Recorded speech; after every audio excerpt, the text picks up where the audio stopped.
I'm listening to nearly 100 albums from the year 1955, and I just finished listening to Peggy Lee and Ella Fitzgerald with Songs from Pete Kelly's Blues, released on Decca. So, this is kind of a collaborative record. This is an accompaniment for the film Pete Kelly's Blues, which transparently I have never seen, so I don't have any commentary on how these songs incorporate into the story.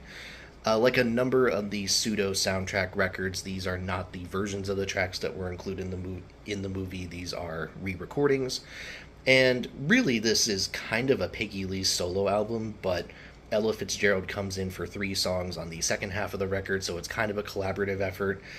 And for the most part, I'm going to be honest, this is fairly boring. This is pretty. It's filled with these elegant ballads that Lee is singing, but they're elegant and stately in the sense that it kind of sucks the air out of the room. I don't think this is anywhere close to what Peggy Lee was doing on some of her best singles and records like Black Coffee from around this period. It just completely takes the motion out of these arrangements, and I don't love that. Uh, Tracks like Bye Bye Blackbird, I think, succumb to this a little bit. That track in particular also has some male backing vocalists at one point, which don't fit in very well. Again, I cannot comment on how these songs incorporate into the film, so this might be an intentional effect, but for me, I don't think it entirely works. The Ella tracks actually are some of my favorites just because I think they give this record a much needed kick in the butt at times. Tracks like Hard Heart and Hannah, for instance, I think are good.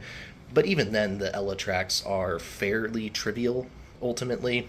Again, not even close to some of her better Decca material, and far from what she will go on to do with Verve in the coming years. So, what you're left with is a record that ultimately I think is going to be among my least favorites that I've heard for this year so far, not among the better works of either of these artists' careers, and only really recommended for completionists or fans of the movie Pete Kelly's Blues. But that's all I have to say on this one.